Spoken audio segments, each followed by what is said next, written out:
Mingalaba, my sonka, Rose Namaste. Salam alaikum, Jamsi, Mingalaba, Aubi Auya, Mingalaba,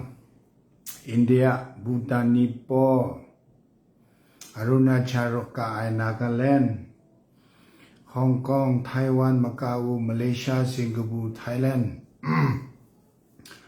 Aussie, New Zealand, Europe, UK, what's up? United States, Obi, Dubai, Abu Dhabi, Qatar, Kabayega, New Nikurio, Minglabalo, no Sabare. Blulehe, Dine, Simpia Jala. Obi, the Nele Tetole Pioyao, no? The children don't be out there. You could be out there. Chalo.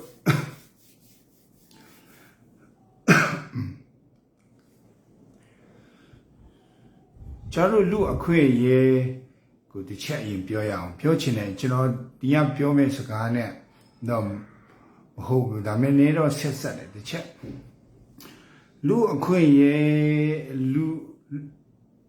san no democracy san no the chat Piogia.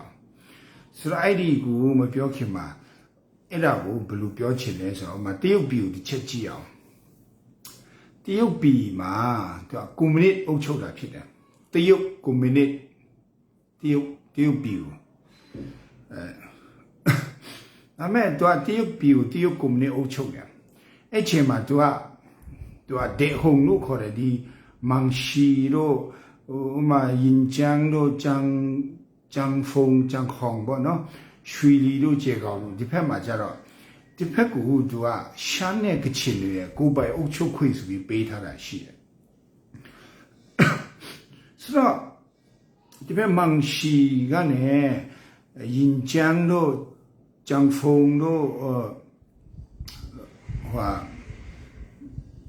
depend one thing. The Shui Li Jegao Tidra, shane kitchen, a two. Through ye data, Shania Gichi data to be to beta na pit. Beta don 80 year 2 year Tane Lumusu Lucor, 80 data ye by Shinuga, Gichin ne Shania pit. Deal with home. I do a Tuka Kumanit the Togo land you there Kumanit on my 2 Nangan Tema Shire. Tu nangan dadui lune suri a que yeguda a pia waka with that baby. The chain Karoa deal bima, don't care a chima. The yama or the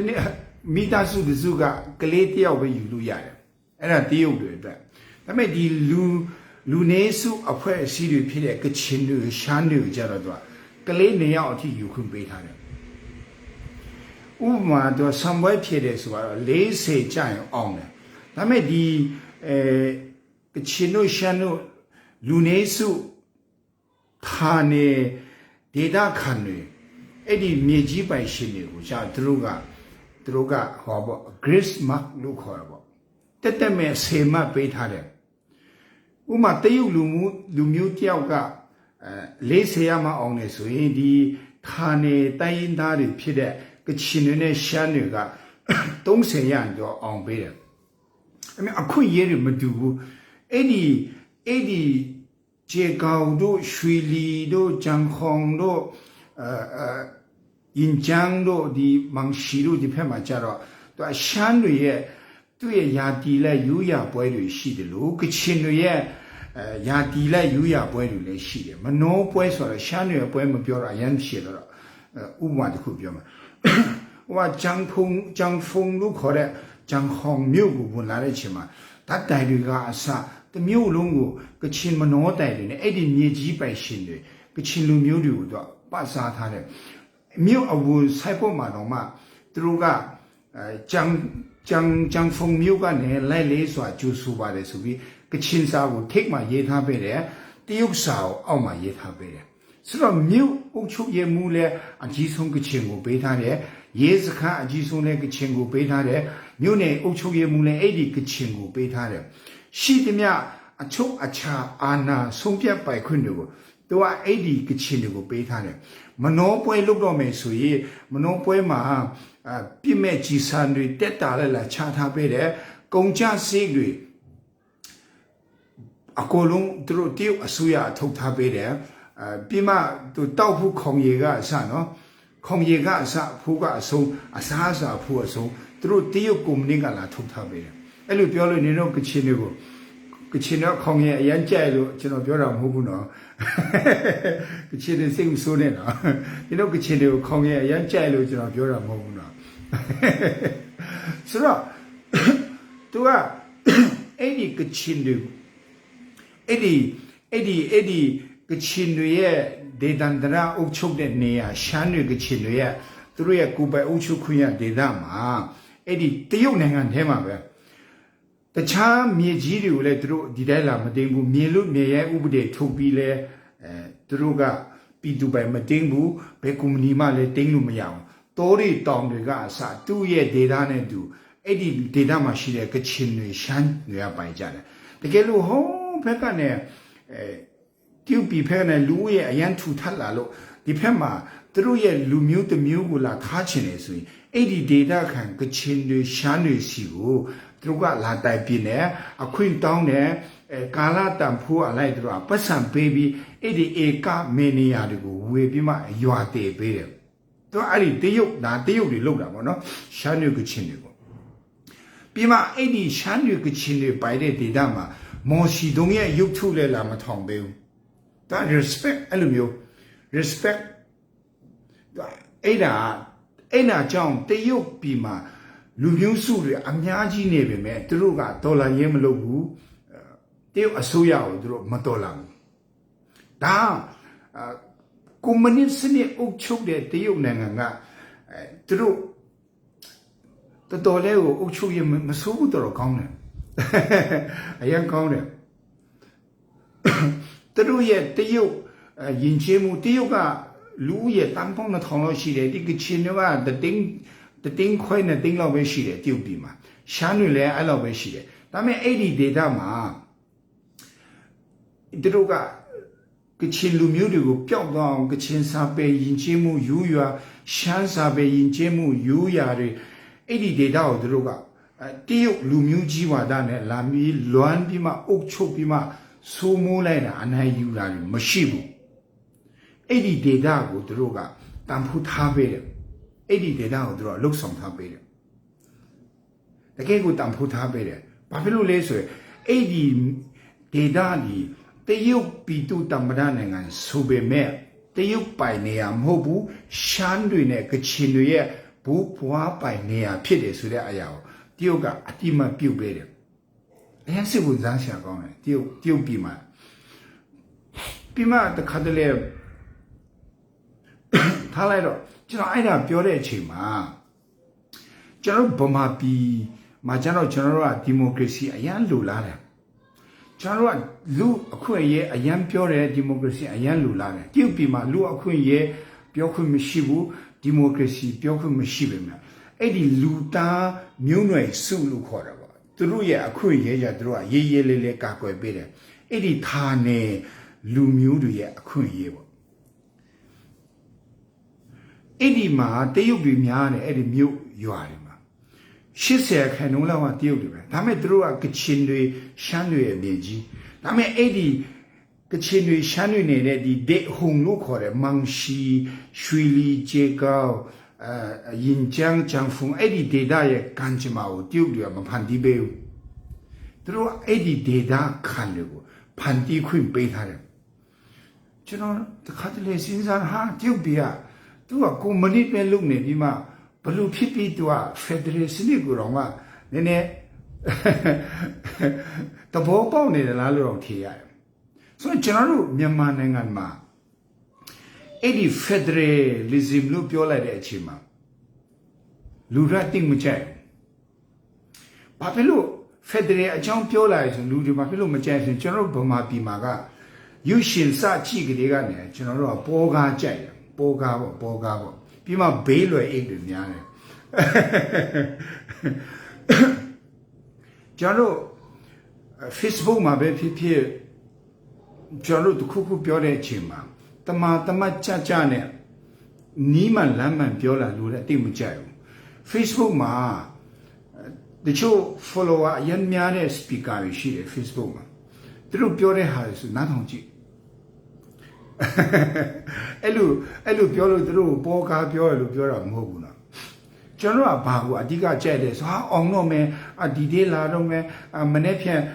ခုနေ့တော့မှကျွန်တော်ကသတင်း channel တခုတက်လာလို့ YouTube မှာကြည့်လိုက်တာစတင်ခံရောက်တော့မယ်တဲ့အရန်ချမ်းနေဆိုလားမသိပါဘူး16နှစ်အောက်မကြည့်ရဘူးဟာ16နှစ်အောက်မကြည့်ရအရန်ချမ်းနေလို့ပြောတော့ကျော်လဲခဏလန့်နေခဏနေမဟုတ်တယ်များပေါ်လာမလားဆိုပြီးမှဒီကဒီ channel ပါမဟုတ်တာတော့မတင်တော့ပါဆိုဖွင့်ကြည့်လိုက်တော့ကျွန်တော်ရဲ့ live ကျွန်တော်ပြောတဲ့ live ကိုသူတို့ကပြန်လွတ်လာဆိုတော့ခေါင်းစဉ်တက်ကြတဲ့ကသူက16နှစ်အောင်မကြည့်ရကြည်စမ်းအရန်ချမ်းနေတယ်ဟာအရန်ချမ်းနေ16နှစ်အောင်မကြည့်ရဆိုတော့ခေါင်းစဉ်တက်တာတော့မှကျွန်တော်တို့မြန်မာနိုင်ငံကတည်င်းဌာနတွေကပေါ်ကားခေါင်းစဉ်တင်လာတယ်အဲ့ချောလူတွေအလူအရက်ကြည့်တယ်ဟာအဲ့နဲ့ကျွန်တော်ရဲ့ face ဒီ page မှာကျွန်တော်ပြောထားတာကျွန်တော်ပြန်ကြည့်တဲ့အချိန်မှာလူကဘလောက်ပဲကြည့်သွားလဲဆိုဥမာ128K ပဲကြည့်ရကျွန်တော်ရဲ့ video file ကိုဟိုဘက်မှာအရန်ချမ်းတဲ့16နှစ်အောက်မကြည့်ရဆိုပြီးကျွန်တော်ရဲ့ဒီတရားကိုပဲဟိုဘက်တင်းချာတယ်မှာအရန်ချမ်းတဲ့16နှစ်အောက်မကြည့်ရဆိုတဲ့ဟာကိုတွေ့လိုက်တော့ကြည့်တော့258K ဟာကျွန်တော်တဲ့တော်လူကြည့်များတယ်ကွာအဲ့နဲ့ဒီဌာနတွေကအစကျွန်တော်နိုင်ငံရေးသမားတွေအဆုံး Facebook ပေါ်မှာရှိတဲ့ဒီ influencer speaker တွေအဆုံးကပရိသတ်တွေဘာကြိုက်တယ်ဆိုတဲ့အဟာကိုနင်းပြီးမှစကားပြောသွားတာများတယ်ဆိုတော့အဓိကတော့ attention ယူတာပေါ့ follower များတာပေါ့ဟိုဖြစ်တာမဖြစ်တာနောက်တစ်ပိုင်းလူတွေအကြိုက်ကိုလိုက်တယ်အဲ့လိုပဲကျွန်တော်တို့မြန်မာနိုင်ငံကပေါ်ကားကြိုက်တဲ့နိုင်ငံရွေးရှင်တွေကြည့်လိုက်ဘာအကျိုးမှမရှိဘူးကျွန်တော်တောက်လျှောက်ကြည့်လိုက်တာအဲ့ဒီဇန်ခီတို့မောင်နှမဖြစ်နေပြီဇန်ခီတို့လင်မယားထွက်လာပြီးနောက်မှာမြန်မာရွေးရှင်လောကလို့ဖြစ်လာတယ်အဲ့ဇန်ခီတို့လင်မယားမထွက်လာခင်တော့ဆိုမြန်မာရွေးရှင်ကဲကိုပေါ်ကားဘာအကျိုးမှမရှိဘူးကြည့်တဲ့လူကတခီတခါနဲ့ဟာတာကားလောက်ပဲရိုက်တော့တယ်ဆိုတော့ကျွန်တော်ကြည့်တဲ့ယူရှင်ကအစားကျွန်တော်တို့ရဲ့လူမှုအတိုင်းအဝိုင်းကိုအကျိုးမပေးဘူးကျွန်တော်တို့ဖတ်တဲ့စာကအစားပေါ်စာတွေကြီးပဲဆိုတော့ကျွန်တော်တို့ရဲ့လူမှုအတိုင်းအဝိုင်းကဘလို့မှကျွန်တော်တို့ရဲ့အသွေးအခေါ်တွေဒီ critical thinking လို့ခေါ်တဲ့ဟာတွေကတက်မလာတော့ဘူးနိုင်ငံရေးကအစရှိသမျှတမိုင်းလေဂျင်းတမိုင်းတွေပဲ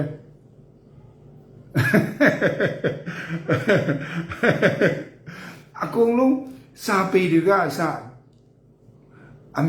ဘောလူကြိုက်ပေါ်ကားဆန်ဆန်ပဲရေးကြတယ်ကြည့်အခုမြဝတီမှာလည်းအဲ့လိုပဲလေအခုဘာလဲမူလုံဟင်းဆိုတာမသိပါဘူးဟိုမြင်းသားတယောက်လေမူလုံဟင်းကတကဘာလုံးသူပတ်ပြီးသူကြိုက်တဲ့နိုင်ငံမှာနေလို့ရတယ်တဲ့ဟဲ့ကောင်ဇော်ဝေစုတနတ်ကြိုက်ပြီးနေဝန်လန်ခဲ့တဲ့နင်းကမပြစ်ဘူးတဲ့နင်းကိုတရားဥပဒေရပဲလုပ်ပဲဒီကောင်ကမထီသူကပဲသုံးလုံးတိုင်ငလရဲ့အထက်မှာနေတယ်လို့ဥဖြစ်တွန်းတဲ့မင်းတယ်လို့ပြောတာလေဒါလည်းပိုးခါတွေလေ Facebook မှာဆိုလဲအဲ့လိုပဲ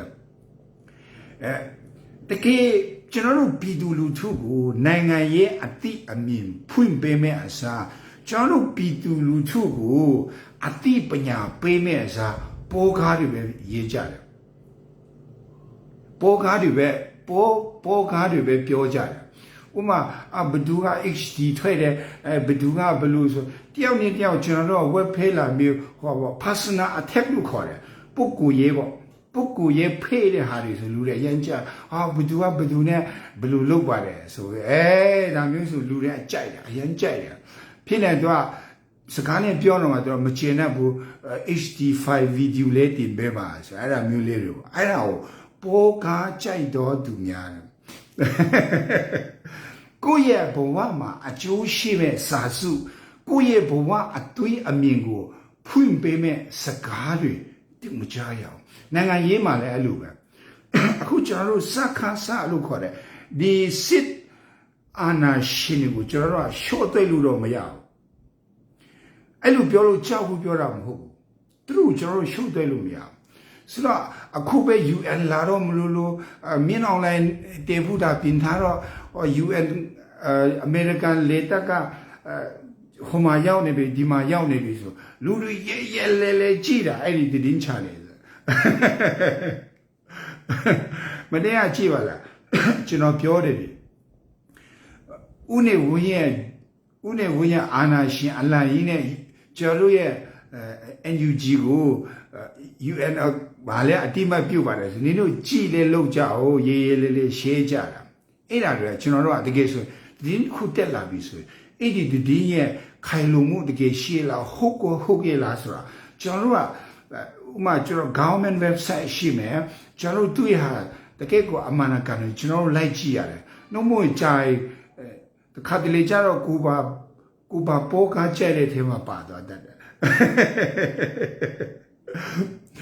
အကိုလိုဂျင်းမီကုန်လာလေဆိုတော့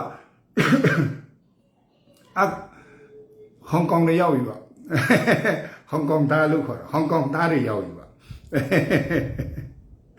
ဝဲဥဖြစ်တုံးနဲ့သုံးလုံးနိုင်ငံလာရဲ့မရပါသားတွေမွေးစားသားတွေရောက်ပြီလား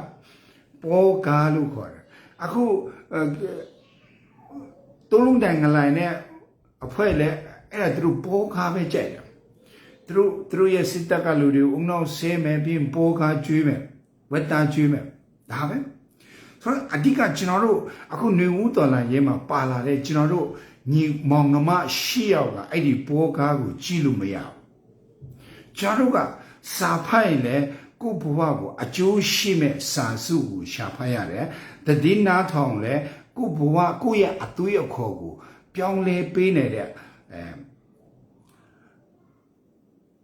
တည်င်းတွေတရားတွေလက်နာရတယ်ဟိုကအပုတ်အဟောက်တွေဒီမဖို့ကောင်လုပ်တဲ့တည်င်းဌာနတို့ဟိုမှာပုဂ္ဂိုလ်ရဲ့တိုက်ခိုက်တဲ့ဟာတွေကိုပဲကျွန်တော်တို့ကလိုက်ကြည့်တဲ့အချိန်မှာကျွန်တော်တို့ဘာကြည့်နေတယ်လဲကျွန်တော်တို့ကြည့်နေတဲ့အတိုင်းကျွန်တော်တို့ကအသက်ရှင်တက်လာတယ်ကိုဘာစာဖတ်တယ်လဲဖတ်တဲ့စာတိုင်းကျွန်တော်တို့ကယုံကြည်လာတယ်ကိုဘာနားထောင်တယ်လဲနားထောင်တဲ့အရာကကိုဘဝကိုသူကရှစ်ပုံစံတွေးသွားတယ်ပေါ့နော်ဆိုတော့ကျွန်တော်တို့ကနိုင်ငံရေးစိတ်ဝင်စားတယ်ဟုတ်ပြီအခုကစိတ်ဝင်စားလို့မရတော့ကျွန်တော်တို့ကတက်လုံးပေါ်ကားပဲကြည့်လာတော့နိုင်ငံရေးလဲပေါ်ကားနိုင်ငံရေးပဲကျွန်တော်တို့နားထောင်ခဲ့ရတာလေဆိုတော့ကျွန်တော်တို့နိုင်ငံမှာဘေးလွယ်အိတ်တွေများတယ်အရှိကသွားမှဆိုရင်လည်းမသွားတတ်ဘူးအနောက်ကလိုက်ဆိုရင်လည်းမလိုက်ချင်ဘူးဘေးမှာအေးဆေးနေဆိုရင်လည်းမနေဘူးအရှိရောက်လိုက်ဘေးရောက်လိုက်အနောက်ရောက်လိုက်အရှိရောက်လိုက်ဘေးရောက်လိုက်အနောက်ရောက်လိုက်နဲ့ကုလူကလန်တွေများတယ်အခုကျွန်တော်တို့ CRPH တဲ့ NUG ကဥဆောင်နေတယ်ကျွန်တော်တို့ຫນွေဦးတော်လာရေးရတယ်ကောင်းပြီဖြစ်စေမကောင်းပြီဖြစ်စေဘလူပဲပြောကျွန်တော်စစ်ကျွန်းလက်အောက်ကနေလွတ်မြောက်ဖို့အတွက်ကျွန်တော်မောင်နှမတွေ CRPH NUG ဥဆောင်မှုနောက်ကိုလိုက်ပြီးမှကျွန်တော်ဒီဖက်စစ်တပ်ကိုမြန်မာမြေပေါ်နဲ့အမြင့်လာရအောင်လို့ကျွန်တော်ပြောလိုက်တဲ့အချိန်မှာထွက်လာပြီဘေးလွယ်အိတ်ကဲနေဥဆောင်ရှေ့မှာသွားဆိုလဲမသွားဘူးကဲဒါဆိုရင်အနောက်မှာတိတ်လေးလိုက်ခဲလို့ပြောလဲမလိုက်ဘူးနှုတ်မဘေးကနေကရက်လိုက်လာခဲ့ဆိုလဲမဟုတ်ဘူးအရှိသွားလိုက်အနောက်သွားလိုက်ဘေးနေလဲကုလူခလန်ကြီးဘေးလွယ်အိတ်ကြည်စမ်း NUG ကို form 2မယ် CRPH ကို form 2မယ်ဇိုဝေဇူကို form 2မယ်လွေကူလတ်ကို form 2မယ်ဘဒူမဆူတော့ပြည့်စုံတဲ့လူမရှိတဲ့ခါတလေဒေါတာထွက်ပြီးပြောမဆူမလည်းရှိမှာပေါ့လွေကူလတ်လည်းလူပဲဥစ္စာမားတတ်တာပေါ့သူလည်းမားမှာပဲလေ ဇော်ဝေဆိုးလဲမားမှာပဲဒေါက်တာဆဆာလဲမားမှာပဲကျွန်တော်ဆိုရင်ပူမားလူပဲဥစားကဲဟုတ်ပြီငါတို့တွေမားတယ်နင်တို့မမားတတ်တဲ့လူဥဆောင်ကြတော့လဲမဥဆောင်ချင်ဘူးကဲဒါဆိုအနောက်ကနေလိုက်ဆိုလဲကချင်လူကြရင်ညံတော့နေတစ်ပြီးမှဟိုအထင်မကြီးဘူးဘာမှနိုင်ငံရဲ့အမြင်လည်းမရှိဘူးစစ်ရဲ့အမြင်လည်းမရှိဘူးကာကွယ်ရေးဝန်ကြီးကစစ်ရဲ့အမြင်လည်းမရှိဘူးဇော်ဝေဆိုးကဆရာဝန်ကြီးဒေါက်တာဆဆာဆိုဘာမှနိုင်ငံရေးနားလေတာမဟုတ်ဘူးသူတို့ပြောတာမှန်ပါတယ်ဟုတ်ပါတယ်ဘယ်သူမှလည်းဒေါက်တာဆဆာလည်းနိုင်ငံရေးသမားမဟုတ်တယ်လို့ဇော်ဝေဆိုးလည်းနိုင်ငံရေးသမားမဟုတ်စစ်ရေးသမားမဟုတ်ဘူးအခုလုံးကသူ့ဟာနဲ့သူကိုယ့်ရဲ့အတက်မူဝမ်းချောင်းအရာကိုနေကြတယ်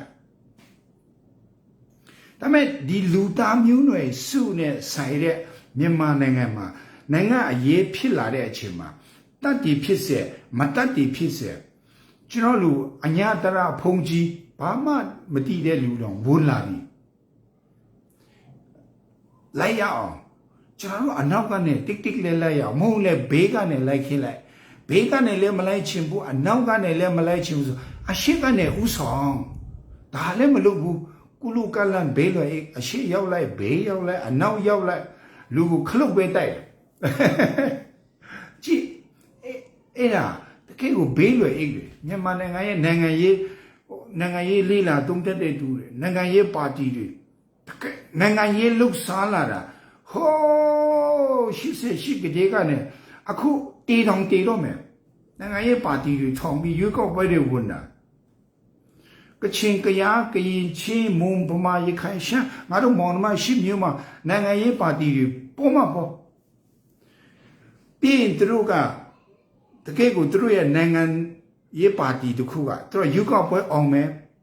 အောင်နိုင်ရေးအတွက်ပဲပြီးလူတော်ထဲမှာသူတို့နေရရမယ်ရပြီဆိုသူတို့ရွာပြန်ပြီးမှလမ်းဖောက်ပေးမယ်တရားဆောက်ပေးမယ်လက်ရှိမီလီအောင်လုပ်ပေးမယ်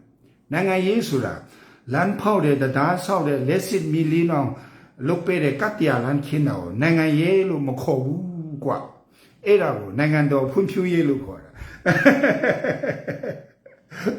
ပြောတော့နိုင်ငံရေးဆရာကြီးလေနိုင်ငံရေးဆိုပါလေဆိုမသိဘူးနိုင်ငံရေးဆိုတာဥပမာကချင်နိုင်ငံရေးဆိုရင်သူကကချင် interest လို့ခေါ်တယ်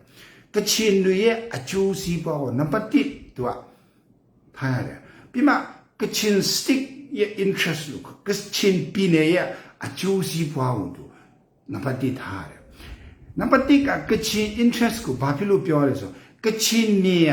ကချင်လူမျိုးတွေဘူးဘွားပိုင်နေဖြစ်တဲ့အတွက်ကြောင့်ပိုင်တဲ့အတွက်ကြောင့်ကချင်တွေ interest ကိုနံပါတ်1ဦးစားပေးရတယ်နံပါတ်2ကချင် stick ရဲ့ interest လို့ခေါ်တယ်ကချင်ပြည်နယ်ရဲ့အကျိုးစီးပွားကိုခိုင်မာသူချထားပေးရတယ်အဲ့ဒီကချင်ပြည်နယ်ရဲ့အကျိုးစီးပွားလို့ခေါ်တဲ့အချိန်မှာကချင်ပြည်နယ်ထဲမှာမြည်တင်းနေထိုင်တော့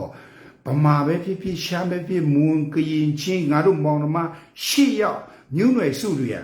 တန်းတူညီမျှရဲ့နိုင်ငံသားအခွင့်အရေးရတင်ရထိုက်တဲ့အခွင့်အရေးကိုသူကကြည့်ပေးရတယ်ပေါ်ကားကြိုက်တဲ့နိုင်ငံရေးပါတီတွေများတော့ဟိုကနေတွေးခွဲရလောအောင်ဆိုပြီးရှမ်းနီရေးရဝန်ကြီးဌာနပေးလိုက်တော့ပြောပြီးမှကလီဆူရေးရဝန်ကြီးဌာနဆိုပြီးဥဆွေမင်းကိုပေးလိုက်တော့ပြောပြီးကလို့ရဝမ်ရေးရဝန်ကြီးဌာနဆိုပြီးပေးလိုက်တော့ပျော်ပြီးမှသူကဝန်ကြီးလို့ပါလဲဟုတ်ပြီဆိုပြီးကြည့်အခုအဲ့ဒီဝန်ကြီးဌာနတိုင်းသားရေးရဝန်ကြီးဌာနယူတဲ့လူတွေအကုန်လုံးကဒီတစ်ခေါက်ຫນွေဦးဒေါ်လာရင်းမှာပြည်သူမျက်နှာမကြည့်ဘဲနဲ့အဲ့ဒီစစ်အာဏာရှင်နောက်ကိုကောက်လိုက်သွားတယ်ရှမ်းနီပါတီတွေကဲပါထူးလေစစ်အာဏာရှင်နောက်ကိုကုန်းတန်းပြောင်လိုက်သွားတယ်အခုအဲ့ဒီရဝမ်ရေးရဝန်ကြီးဌာနရင်းချေမှုဝန်ကြီးဌာနယူတဲ့လူတွေကြည့်ဟိုဘာလဲရဝမ်တန်ကူတန်လားပြည်သူစစ်ပဲဟိုးတော့မုံဖက်မှာကြည့်စမ်းຫນွေဦးဒေါ်လာရေး CDM တမားတွေလိုက်ဖားနေတယ်ကဲအခုအဲ့ဒီလီဆူရေးရဝန်ကြီးဌာနတွေပြည်သူမျက်နှာမကြည့်ဘူးအခုအရင်အကြောင်းငါတို့နိုင်ငံမှာလူတွေငိုကြွေးနေတဲ့အချိန်မျက်ရည်ကျလာတဲ့အချိန်မှာသူတို့မှာတိကျခိုင်မာတဲ့ policy မရှိတဲ့အချိန်မှာသူတို့ကိုရေးရဝန်ကြီးပေးတဲ့လူသူတို့ကျေးဇူးရှင်ထင်ပြီးမှအဲ့ဒီနောက်ကောက်ပါအောင်လိုက်သွားပြီးမှပြည်သူမျက်နှာမကြည့်ပဲပြည်သူတစ္ဆာပေါင်းဖြစ်ကုန်ရောတ 다 저는 그 친구 kub에 뼈라노 샨 보소 어이 저는 샨비 보소 레네 까이를 냐마냐 에디 레네 까이마 냐냐옹 버두가 포이베라레 샨비마 레네 까이가တရားဝင် ရှိတာ RCSS ရှိတယ်တကယ်ဆိုတော့ SSPP SSA ကတကယ်ကိုသူကပူပြီးမှရှေးကြတယ်နော်သူအရင်တော့ပူပြီးမှကြာရှေး RCSS ဆိုတာဒီဘင်းဘင်းအဲ့လိုတော့မပြောချင်ဘူး sorry နော် RCSS ကိုကျွန်တော်အဲ့ဒီဘောပြောတာမဟုတ်ဘင်းဘင်းခွန်းစားတာကမန်တိုင်အာမီဆိုပြီးသူတို့တွေဥဖြစ်တဲ့ငင်းချဲယူလိုက်ပြီးတဲ့နောက်မှာအဲ့ဒီမန်တိုင်အာမီနဲ့ကနေငင်းချမ်းမယူပြီးခွဲထွက်သွားတဲ့အဖွဲ့ပေါ့သူမန်တိုင်အာမီကနေခွဲထွက်သွား RCS ဆိုပြီးအခုကြောက်ရွံ့စိတ်တို့ကဥဆောင်နှစ်ခုရှိမယ်ထားလိုက်တော့ရှမ်းပြည်မှာလည်းနဲ့ကန်နှစ်ခုပြီးရင်ကျွန်တော်ပလောင်တအောင်ပလောင်ညီကိုတွေ TNL ရဲ့အရင်တော့ဥဖြစ်သူလက်ထက်တုန်းကတခါလက်နဲ့ငင်းချမ်းလေးလေလိုက်ပြီးမှအလင်ခံရတယ်နောက်ဆုံးတအောင်ပလောင်လက်နဲ့ကန်တခုလုံးပျောက်သွားနောက်ဆုံးတော့တာပုံကျော်တို့ကနေပြန်ပြီးမှ TNLA ဆိုပြီးပြန်ဖော်ဆောင်လာတယ်ပြီးမှကျွန်တော် MNDAA ရှိမယ်အစင်လာရပေါ့ကျွန်တော်အခုနောက်ပိုင်းပေါ်လာတော့ UWSA ဆိုတာတော့ကွန်မြူနစ်ဗမာပြည်ကွန်မြူနစ်ပါတီကနေခွဲထွက်လာတာပဲသူအစင်လာရတော့မကြသေးဘူးအခုအေးတို့တိတ်မများပါဘူးအဲ့ဒီမှာမများရင်ဥဖြစ်တော့အုပ်ချုပ်ရတာခက်ခဲတယ်အဲကြောင့်လက်နဲ့ကင်များအောင်သူကရွာလိုက်ပီတူစစ်စုပြီးမှတတ်ပေးတယ်ဘေးရွာပန်းစေပီတူစစ်လာမြို့မပီတူစစ်လာပီတူစစ်များဆောင်တတ်ပေးတော့ဘူမူတွေနေချဆောင်တလာတတ်ပေးတော့ဟောကောလဲမြောက်ဦးတီးရတယ်လို့ဖြစ်ကုန်တယ်တနက်ရတော့ရေးရဝင်ကြီးနေတူတယ်ဆိုတော့အခုနေဦးတော်လန်ရဲ့ဖြစ်လာတော့အဲ့ဒီ KIA တို့နဲ့သူ့ရဲ့ညီကိုတွေကအဲ့ဒီစစ်ဖက်စစ်တပ်ရဲ့ကားတွေကိုပြစ်တာလေတီလေတီရအဲ့ဒီပြည်သူစစ်တွေကခိုးပြီးမှကြီးစံတွေတနတ်တွေကိုတေပေးတယ်ကြီးစံဆိုတော့ပြည်သူကိုတတ်မဲ့ကြီးစံကိုပြည်သူကိုကာကွယ်မဲ့ပြည်သူစစ်တွေကတေပေးတယ်ပြည်သူစစ်တွေကတည်ပဲတယ်တကယ်ဆိုရင်ကိုရွာမြို့ဥမာမြို့မပြည်သူစစ်ဆိုပါတော့သူတို့မြို့မမှာရှိတဲ့ပြည်သူတွေကချင်ကရားကရင်ချင်းမွန်ဗမာရခိုင်ရှမ်းမောင်နှမရှိရကိုထိလာဘယ်သူပဲထိကာကွယ်ရမယ်ကိုစားအဲ့ဒီကိုရဲ့ပြည်သူတွေကိုအခုပေးနေတဲ့လူတွေကိုအခုထားနေတဲ့ပြည်သူတွေကိုတတ်မဲ့ဖက်စစ်တပ်ကိုကူညီတယ်တဲ့အဲ့ဒါပြည်သူစစ်လို့မခေါ်ရဘူးအဲ့ဒါဖက်စစ်လက်ကင်တုံးလို့ခေါ်မှာရှမ်းပြည်မှာလက်နက်ကင်အဖွဲ့90ကျော်ကလက်ကင်တုံးတယ်ကြီးစမ်း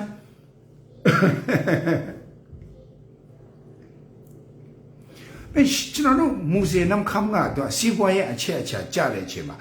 RCS ကတော့ရှမ်းအရှေ့တောင်ပိုင်းနဲ့အရှေ့ပိုင်းနေတယ်ရှမ်းရှေ့နဲ့တောင်မှာ SSPP မရှိဘူး SSPP ကရှမ်းမြောက်မှာနေတယ်ဒါမဲ့အဲ့ဒီ NCA လက်မှတ်ထိုးပြီးနောက် RCSS က SSPP ဒါတော့ကျွန်တော်အတူရတော့တိတော့မပြောချင်ဘူးနော်ခဏလေးလူတွေအရင်စစ်ဆိုးလာပါဆိုအပေါ်ရမေးပြောရအောင်နော်အတူချာပြောရင်မကောင်းခဏလေးကျွန်တော်ကိုဒေါ်လာ9တန်းလောက်wanted ဆိုပြီးမှကျွန်တော်အလူရှိတယ်ဆိုပြန်ထုတ်တယ်ဒုက္ခကျွန်တော်ရှမ်းပြည်မှာလက်နက်ကများတဲ့အချိန်မှာကျွန်တော်ရှမ်းပြည်မှာမီတင်းနေထားတဲ့ကချင်ကရားကရင်ချင်းမွန်ဗမာရခိုင်ရှမ်းကျွန်တော်မောင်မရှိရောက်ပါအရင်ဒုက္ခရောက်တယ်အရင်တော့ဆိုရင်ဥမာရှမ်းမြောက်မှာဆိုကုတ်ခိုင်တို့ဟိုဘက်မှာဆိုဥမာ KIA တမဟာလေးသူ့နေမေဥမာทางပလောင် TNLA မန်တုံတို့မုံလုံဟိုဘက်မှာသူရ TNLA နေရဟိုဘက်မှာကုကငါသူ့နေရဝါငါသူ့နေရ SSPP လဲသူ့နေရဆိုပြီးAA သူ့နေရနဲ့သူနေကြတယ်အေးစစ်စစ်ဆိုတော့ KIA ကိုအခု ဆောင်ပြီးတဲ့လူလဲ TNLA ကအမှအခုလာမကောက်ဘူးအခုနောက်ပိုင်းကျတော့အဲ့ဒီRCS နည်းနည်းထည့်ပြောမယ်နော်သူကရောက်လာတော့မူဇေနဲ့နောက်ခါမှနည်းနည်းစီးပွားအချက်အချာလဲကြတော့သူတို့ကနေနေလှလာတဲ့အချိန်မှာဥမာ RCS လဲအခုလာကောက်တယ် SSPP လဲအခုလာကောက်တယ်သူကောက်ကိုကောက်ဆိုတော့ကျွန်တော်တို့ပြည်သူတွေအရင်နေတာတယ်အဲ့လိုမဟုတ်တော့အခုကကျွန်တော်ရှမ်းမြောက်မှာအခုကလေလူတိုင်းကိုပေးနေရတဲ့အချိန်မှာပြည်သူတွေကကိုဗစ်ကတမောင်းဟောကောင်ငလိုက်ဒုက္ခပေးတာတမျိုးစီးပွားရေးမကောင်းတာတမျိုးအခုကလည်းပေးရဆိုကျွန်တော်ပြည်သူတွေကအရန်ဒုက္ခရောက်တယ်ရှမ်းမြောက်မှာကြည့်စမ်းတကယ်မြေစာပြင်ဖြစ်ရတာကျွန်တော်တို့မောင်နှမတွေကျွန်တော်မောင်နှမတွေရှမ်းပြည်ရဲ့တမိုင်းကိုတော့ကျွန်တော်အဲ့လိုမပြောတော့အရန်ထိလွယ်ရှာလွယ်ထိလွယ်ရှာတယ်ဆိုတော့ RCS SS NCA ထိုးတယ်သူကဥက္ကဋ္ဌ NCA ဆိုတာဘယ်သူမှလုပ်ပေးတာမဟုတ်တမတော်ကဖော်ဆောင်ပေးတာလည်းမဟုတ်ဘူး RCSS ကသူ့ဟာသူရေးယူတာလည်းမဟုတ်ဘူးNLD ရေးပေးတာလည်းမဟုတ် NCA ဆိုတာက KIA KIO ပူချုပ်ကွန်မော်တော့အခုကျွန်တော်တို့ Federal ရဲ့ဝန်ကြီးစလိုင်းငုံကျုံလျံအောင်ငုံကျုံလျံပဲမဟုတ်အဒီပစတ်တခုရတယ်ဒါတော့ချက်တည်းမရှိတဲ့နာမည်တော့ပြောနေsorry စလိုင်းမုံစခေါင်ကျွန်တော်ဒေါက်တာစလိုင်းမုံစခေါင်တို့ ਨੇ KIA ကဥဆောင်ပြီးရေးခဲ့တဲ့ NCA အဲ့ဒါ KIA ကရေးထားတာဥဆောင်ပြီးရေးတာနောက်ဆုံးကတမတော်မူ6ချက်တို့အကိုလုံးဗမာပြည်ကိုအဲ့ဒီ NCA ထိုးပြီးပြီဆိုရင်ဗမာလူမျိုးကြီးဝါဒထပ်ပြီးလွန်မှုမဲ့ဗမာစစ်တပ်အဲ့တော့ဗမာစစ်တပ်အခုတော့ဒီကောင်ကဗမာစစ်တပ်မဗမာချင်းဖတ်ဖြစ်သွားတယ်ဖက်စစ်တပ်လွန်မှုရဲ့သူတို့အောက်မှာလည်းနဲ့ချရေးဆိုတဲ့ပုံစံမျိုးနဲ့အထက်စီးကနေဝင်လာတော့ KIA နဲ့သူ့ရဲ့ညီကိုအယုံကြည်မရှိတော့မထိုးတော့အဲ့လိုပြောလို့ KIA မထိုးလို့ NCA ထိုးသွားတဲ့အဖွဲ့ကသူတို့အကျိုးစီးပွားကိုကြည်ပြီးမှသူတို့ကောင်းစားရဲ့အတွက်ထိုးတယ်လို့ဖုံလုံးဝမပြောဘူးနော်အဲ့လိုငါ့ကိုဂျင်းလာမခဲနဲ့မရဘူးလုံးဝလည်းမခံဘူးဒီတော့ဆိုတော့NCA လမ်းအတိုင်းတွားနေစစ်မှန်တဲ့ Federal ပြည်ထောင်စုဆိုတာဘယ်တော့မှပေါ်လာနိုင်ရှာအကြောင်းမရှိ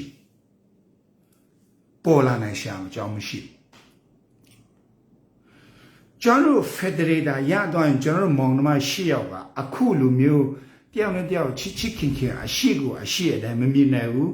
တယောက်နဲ့အရှိကိုအရှိတိုင်းမချစ်နိုင် Federal ရတော့တော့မောင်နှမတွေကကြိုက်နေကြအောင်ဗမာနဲ့ကချင်ကြိုက်လိုက်ဗမာနဲ့ရခိုင်ကြိုက်လိုက်ဗမာနဲ့ကရင်ကြိုက်လိုက်ကြိုက်နေကြအောင်မှာအဲ့လိုပြောလို့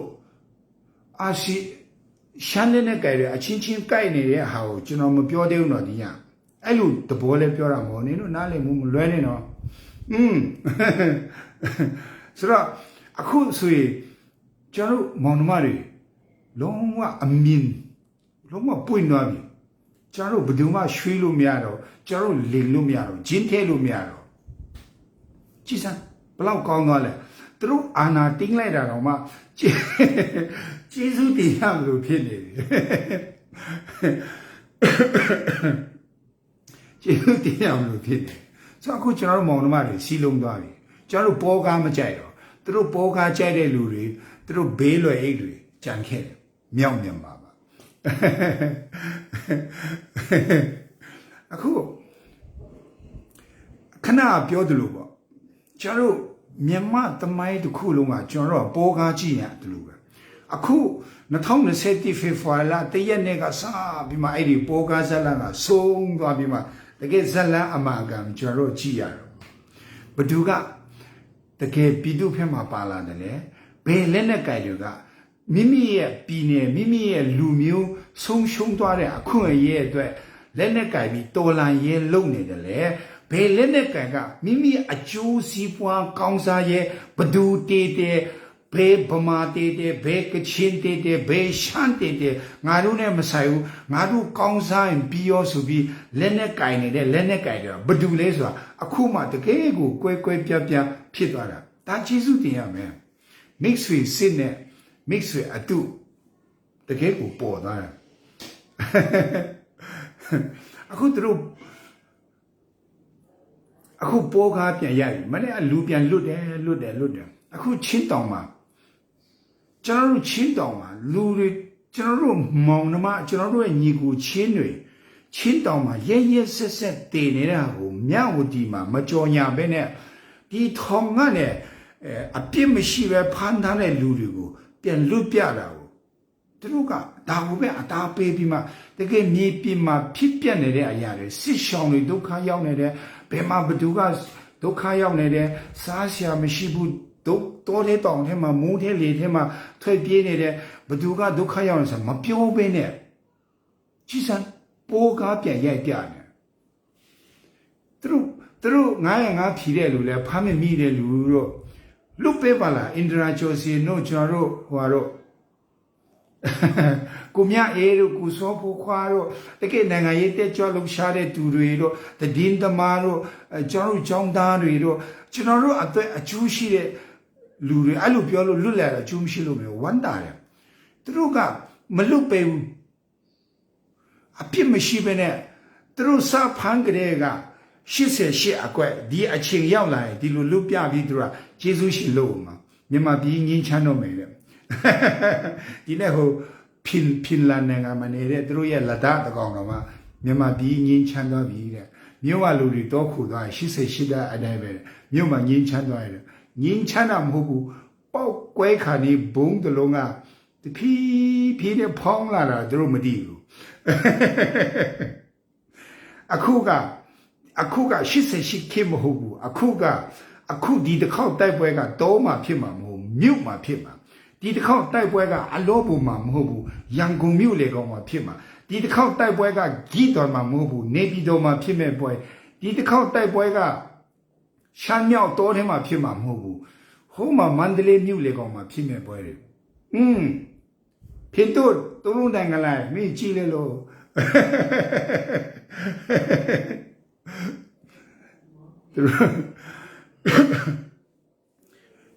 ပေါ်ကားပဲရိုက်တယ်ကျွန်တော်တို့အဲ့ကြောင့်ကျွန်တော်တို့ပြည်သူတွေအဲ့ဒါကိုသိရတယ်ဆိုဥမာကျွန်တော် live ဆိုတော့ live မှာဖြစ်တွန်းတေတော့မယ်မိ online တေတော့မယ်ကြာရှုံးတော့ကျွန်တော်စစ်တည်ပြောရင်ကြီးတဲ့လူတော်များတယ်နည်းနည်းလဲနေပြီးကိုအတွက်အကျိုးရှိရပြောပြီးဆိုရင်အနည်းဆုံးလူရော့သွားတယ်ရော့လာတယ်ဒီထက်ပူလေးနေတာထပ်ပြောမယ်ဆိုရင်နောက်ထပ်တွဲလောက်မှပြန်ရော့သွားမလားမသိဘူး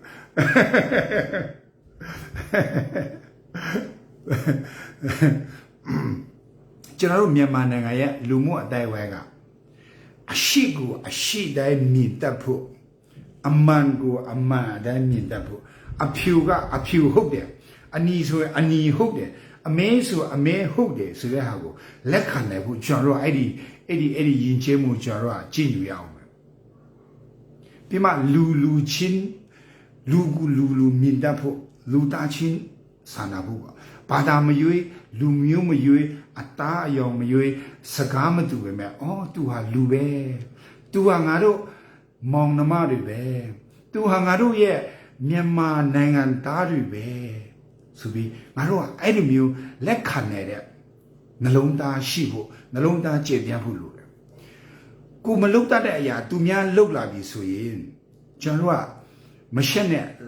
လိုက်တာလိုက်ကိုထက်မတတ်တဲ့လူဥဆောင်နေလဲသူဥဆောင်နေဆိုရင်ကျွန်တော်တို့လိုက်သူမားလာတော့ကျွန်တော်ထောက်ပြမှာဒါမဟုတ်ဘူးဒီလိုကောင်းနေမယ်ထင်တယ်နော်ဒီလိုလုပ်ရအောင်အဲ့ဒီမျိုးကျွန်တော်ထောက်ပြတယ်ထောက်ပြတာတော့မရှိဘဲနဲ့ကြေးရအလကားပါကွာဒီကောင်ဘာဒေါက်တာဆဆာကဘာအမြင်မရှိတာမဟုတ်ဘူးဇိုဝေဆူကအလကားဆရာဝန်ကြီးဟောလွင်ကူလိုက်ဆိုလဲနီပေါ်ကြီးဒီကောင်ဗမာလူမျိုးကြီးဝါဒဆွဲကြတဲ့ကောင်ကြီးအဲ့ဒီမျိုးကြီးကိုလူကိုဘလင်းလုပ်တယ်လို့ခေါ်တယ်အဲ့ဒါကဖဲ့တယ်လို့ခေါ်တယ်အဲ့ဒါပုဂ္ဂိုလ်ရဲ့တိုက်ခိုက်တယ်လို့ခေါ်တယ်ဟိုမှာလွင်ကူလိုက်ရဲ့ဒီလိုတော့မရေးပါနဲ့ဒီလိုတော့မပြောပါနဲ့ဒေါက်တာဆိုဝေဆူရဲ့ဒါဒီလိုဟုတ်မယ်ထင်တယ် ဒေါက်တာဆာဆာရဲ့ဒါဒီလိုထင်တယ်ဟောပြောထောက်ပြပေါ့ထောက်ပြပြီးကျွန်တော်လိုက်ပေါ့သူတို့မဥဆောင်တယ်ကိုဥဆောင်လေဥဆောင်တယ်ဥဆောင်အမှုဆောင်တတ်ဖို့ဆိုအနောက်ကနေအေးအေးဆေးဆေးလိုက်နောက်ကလိုက်ရမလိုက်ချင်ဘူးဆိုဘေးကနေကတ်လိုက်လာခဲ့အတိကတော့အရှိရောက်လိုက်အနောက်ရောက်လိုက်ဘေးရောက်လိုက်နဲ့လူကိုခောက်ဆံမထိုးနဲ့ပြဿနာမရှာနဲ့အဲ့ဒါကျွန်တော်တို့ကနောက်လိုက်ကောင်းလို့ခေါ်တယ်ရှိဘူးလဲလို့တယ်ကျွန်တော်မြန်မာနိုင်ငံမှာသူတပါးကကိုယ်ထဲတာတယ်လို့ကိုယ်ခံယူထားရတယ်အခုကြည့်လိုက်ကျွန်တော် Facebook ဖတ်ကြည့်ဒီကောင်အလကားမှာသူကမနေ့တနေ့မှာဘာဖြစ်လာညာဖြစ်လာအဲ့လူသူများရဲ့ပုဂ္ဂိုလ်ရဲ့ကိုတိုက်ခိုက်လာပြီဆိုအဲ့ဒီလူမှာမနာလူစိတ်ဆိုတာရှိလို့ဖြစ်တယ်အဲ့ဒီမနာလူစိတ်ကဘာဘယ်လိုမျိုးခေါ်လဲဆိုကိုယ့်ရဲ့အိမ်နီးနားချင်းတွေကိုယ့်ရဲ့တငယ်ချင်းတွေကောင်းစားသွားရင်ကိုယ်မနာလူဘူးလို့ခေါ်တယ်ဒီကိစ္စဝမ်းတာပေးရမှာကိုယ်တငယ်ချင်းတစ်ထေးဖြစ်သွားရင်ကောင်းတာပေါ့ကိုယ်အိမ်နီးနားချင်းတစ်ထေးဖြစ်သွားရင်ကောင်းတာပေါ့အကုန်လုံးသူလေးစင်းရဲကိုလေးစင်းရဲကိုဒုက္ခရောက်ဘယ်သူအကူညီသွားတောင်းမလဲမလားကိုတငယ်ချင်းကဘီလီယံနာကြီးဖြစ်နေတယ်ကိုရဲ့အမျိုးတွေတထေးတွေကြီးပဲတရက်ကွဲလုံးတထေးပဲဆိုကိုဒုက္ခရောက်ကိုတို့ကအကူညီတောင်းတို့ကိုကူညီလို့ရတယ်အခုကျွန်တော်တို့ကတယောက်နဲ့တယောက်ဝမ်းမတာနိုင်ဘူးအပြုတ်သဘောလည်းမဆောင်နိုင်ဘူးအဲ့ကျွန်တော်တို့စိတ်ဓာတ်အပြင်ရအဲ့ဒါမှဆိုနှစ်ပေါင်း80ကျွန်တော်တို့ထဲပဲတဲ့ကျွန်တော်တို့ကဘောကားပဲကြည့်ခဲ့တာနိုင်ငံရေးလဲဘောကားတွေနိုင်ငံရေးပါတီရှိသမျှနိုင်ငံရေးပါတီလဲငဘောကားပါတီတွေပဲအဲကြောင့်နင်တို့ဗမာလူမျိုးတွေကျွန်တော်ပြောတာဗမာပြည်မှာရှိတဲ့ဗမာနိုင်ငံရေးပါတီတွေ NLD ကိုယောင်လို့တော့မှလာမဖိုက်နေလို့အဲ့လိုပြောလို့ကျွန်တော် NLD ဖက်လဲမဟုတ်ဘူး NLD ကိုကျွန်တော်လုံးဝမကြိုက်ခဲ့ဘူးမဲလည်းမထည့်ခဲ့ဘူးဒါပေမဲ့ NLD ကအရေးကြီးလာတဲ့အချိန်မှာပြည်သူမျက်နှာကြည့်ပြီးပြည်သူဖက်မှာပါလာတဲ့ပါတီဖြစ်တယ်ကဲကျန်တဲ့နင်တို့ဖုတ်ပါတီတို့တခြားဘာ FD ဒါဘာပြည်သူပါတီလားရှိတယ်မြဗမာပါတီတွေရိုက်တက်လို့တော့မကုန်ဘူးဘေးမှလည်းဒီနေ့ပြည်သူတွေအရိုက်ခံရတဲ့အချိန်မှာပြည်သူတွေအသက်ခံရတဲ့အချိန်မှာပြည်သူတွေစော်ကားခံရတဲ့အချိန်မှာပြည်သူဖက်မှာရက်ပြီးမှစကားပြောလာတဲ့လူဘေးပါတီရှိတယ်အဲ့အောင်မင်းတို့ဗမာပါတီတွေကNLD ကိုယောင်လို့တော့မှမဝေဖန်နဲ့မင်းတို့ဗမာလူမျိုးတွေဒေါ်အောင်ဆန်းစုကြည်ကိုယောင်လို့တော့မဝေဖန်နဲ့မတန်ဘူးကွာအခုဒီမှာနင်တို့ဗမာပါတီကလူတွေပါမယ်ဗမာနိုင်ငံရေးသမားတွေနားထောင်ပြီးဆိုကျွန်တော်တိတ်ပြောမယ်နင်တို့အောင်ဆန်းစုကြည်ကိုဝေဖန်ဖို့မင်းတို့ဗမာတွေတယောက်မှမထိုက်တော့နိုင်ငံရေးသမားတွေတကယ်ဒါအမှန်ကျွန်တော်လည်းအဲ့လိုပြောလို့လေပြောတော့ကျွန်တော်ဘာခေါ်ဆိုဒေါင်းကြီးဖုန်ကြီးတယ်ဟာကြိုက်လို့ခေါ်ကွာ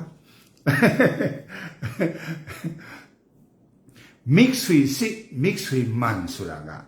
အရေးကြီးတဲ့အချိန်မှာထွက်လာတော့ mix with လို့ခေါ်တယ်ကိုကောင်းစားတဲ့အချိန်မှာကိုကတထဲဖြစ်တဲ့အချိန်မှာထွက်လာတာအဲ့ဒါအတုဗမာပြည်မှာဗမာလူမျိုးတွေအတွက်စစ်မှန်တဲ့ပါတီဆိုတာ NLD ပါတီတစ်ခုပဲရှိတယ်မှတ်ထားရတာဗမာပြည်မှာဗမာလူမျိုးတွေအတွက်တကယ့်ကိုစစ်မှန်တဲ့ပါတီ NLD ပါတီတစ်ခုပဲရှိတယ်ကျန်တဲ့ပါတီတွေအချင်းတွေဒီကောင်တွေပေါ်ကားပါတီဗမာပြည်မှာဗမာပြည်သူတွေရဲ့အကျိုးစီးပွားကိုတကယ်ကြည့်တဲ့ခေါင်းဆောင်ဒေါ်အောင်ဆန်းစုကြည်ပဲရှိတယ်ကျန်တဲ့ကောင်တွေတကောင်မှမရှိဘူး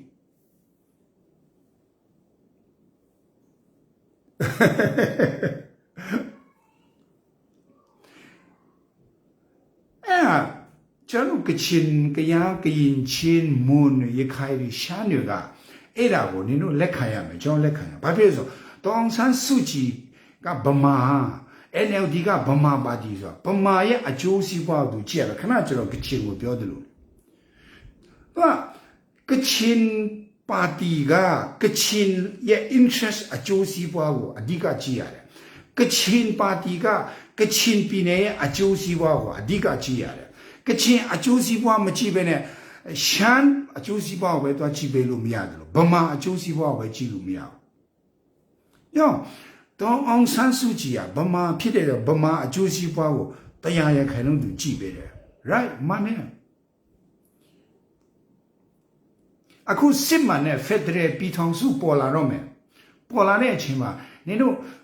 Kachin, Shanwe, Kayin, Nino ye party duga, Nino ye Lumio, Kachin parties, Kachin Lumio, a Josie Bawa, a Dika Giame, Kachin Pine, a Josie Bawa, a Dika Giam. Pima, Kachin Pine, a Josie Waza, Kachin P. Do it him a midinate head.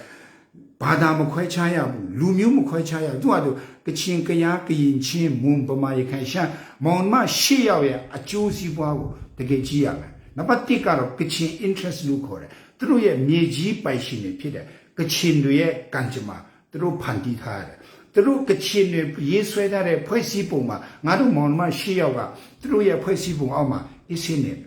Bama Pialai, Bamaru Yeta, Poesipum Alma. La name, Pamaria Kanchuma, a tema general name. Tambele, Lule,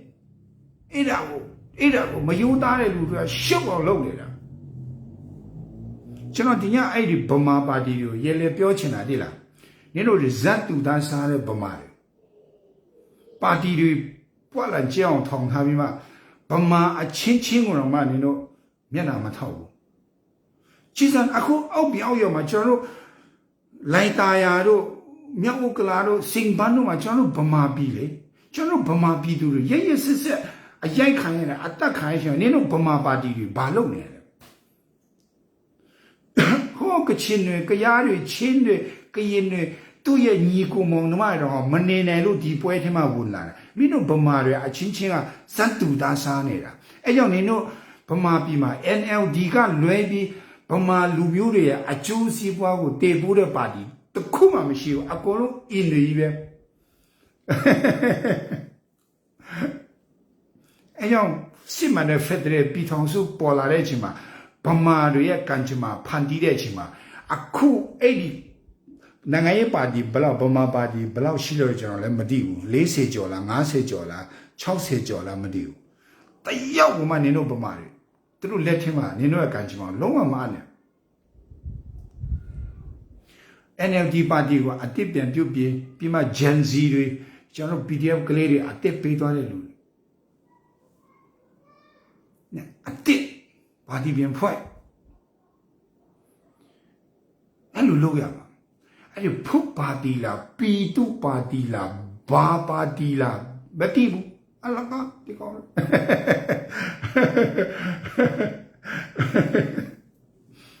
Okay, General Kachin Male, Kachin interest, Kachin Pia, a juicy wa, Kachin Lumuria, a juicy wa, Machibene, Yea, Wunjive, Lucine, Luri, Aqua Yebeya, Lucine, Party, the sit anashine, Ni Naidi Madruna, to let the lunar party, the young woman Kachin Pima, Loma Lemacam.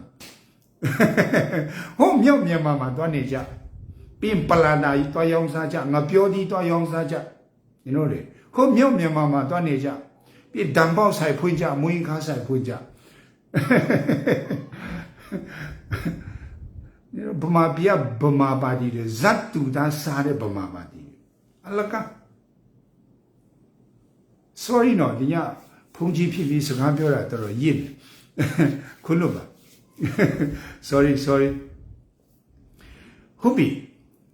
I am General Eddie. Boga Gide, Boanga and General. Twemayam, General, do you call it General? You are sorry, General. Refreshable. A tip, and you are General looks on him. The General Gong song. Low, Malo Usway, General CRPH Usonede. NUG Usonede, NUCC Usonede. Now, General, Pacific Bima, Kubalone, low, ye the quite dine die. Mala. Well, Dambong the chat dinner la di, General Tanner Pen, General Laya. General, I could see our page, NUG do Usonede, now, General Pitonsu, General Unity Government member. So ya know, General Laya. Like Bima Pansy Canere. General Gongson, Nangaye, the John Shari Ludu, Akunu Lumio, on General Shisa type of William. Bima, Matea, Ding Dona, General Anna, and NLD Anna Mobu. No? Oh, Upindur. Don't like Mayapa that meter. Nino Mataja. Mino Aba, Ma Dora, and NLD Anna Mobu. Nino Mane, and I do P2 Tan, Marcelina Anna. Anna Sura. ပြည်သူထံကလာတယ် NLD ကိုပြည်သူကယုံပြီးမှအပ်ထားတဲ့အာဏာနော်အဲ့ဒါ NLD ပိုင်တဲ့အာဏာမဟုတ်ဘူးနင်တို့မားနေအဲ့ဒါပြည်သူအာဏာအောင်ဆန်းစုကြည်ကိုဖမ်းလိုက်ပြီးသွားမယ်လို့ထင်နေတာဦးဝင်းမြင့်ကိုဖမ်းလိုက်ပြီးသွားမယ်လို့ထင်နေတာဒီအာဏာကအောင်ဆန်းစုကြည်ရဲ့အာဏာလည်းမဟုတ်ဦးဝင်းမြင့်ရဲ့အာဏာလည်းမဟုတ်နင်တို့တင်းသွားတဲ့အာဏာကချင်ကရားကရင်ချင်းမွန်ပမာရခိုင်ရှမ်းငါတို့မောင်နှမ၈ယောက်ရဲ့အာဏာကိုနင်တို့တင်းသွားတာငါတို့နင်တို့တော့မလဲဘုံမျက်မှန်တော့မတတ်ဘူး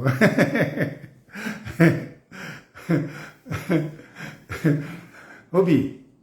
ကျေးဇူးတင်တယ်ဒီညတလောက်ပဲပြောမယ်နော်အဲကြောင့်ကျွန်တော်တို့မွေဝါးနဲ့ပေါ်ကားမကြည့်နဲ့သူလူဘလောက်ပဲလို့စိတ်ချတေးချတာတခုကတော့နင်တို့လူချင်တဲ့လူသူတို့လုံးဝမလုပ်ဘူးငါတို့နင်တို့လူချင်တဲ့လူတွေသူတို့လုံးဝမလုပ်ဘူးကျွန်တော်တို့နိုင်ငံတော်အတိုင်ပင်ခံပုဂ္ဂိုလ်မပြောနဲ့ကိုမြအေးကိုတော့မလွတ်ပေးရဘူးစောဖူးခွားကိုတော့မလွတ်ရဘူးကိုမြအေးကိုတော့သူတို့မလွတ်ရဘူးကိုမြအေးကိုလွတ်ကြည့်ပါလားလက်ခုပ်တစ်ချက်ပြီးပြီမယ်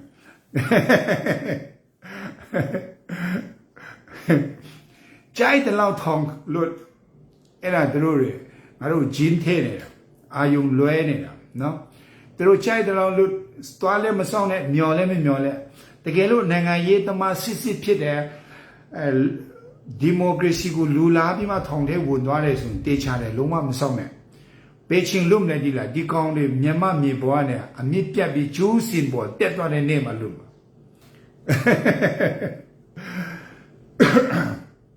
ကျေးဇူးတင်တယ်ညီကိုတွေရမဖြစ်နဲ့နော်ရေးကြည့်တယ်နော်ဒီညကျွန်တော်ရှမ်းပြည်အကြောင်းပြောမလို့ RCSS အကြောင်းအဲ့ဒါပြောတော့ကျွန်တော်ရှမ်းညီကိုတွေပြောမစင်အရန်ထိလွယ်ရှာလွယ်တော့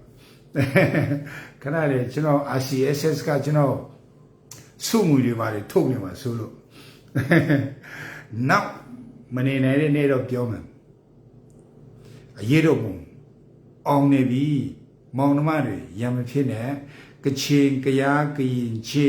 မွန်ဗမာရခိုင်ရှမ်းမောင်နှမ၈ယောက်ဘာအကြောင်းမှရံမဖြစ်နဲ့လက်နဲ့ကြိုက်ကြောင်းလည်းရံမဖြစ်နဲ့ပါတီကြောင်းလည်းရံမဖြစ်နဲ့ဘာသာကြောင်းလည်းရံမဖြစ်နဲ့နော်အရောက်စီတဲ့ကိုချစ်တယ်အရောက်စီတဲ့ကိုဖျားသခင်ကောင်းချီးပေးပါစေ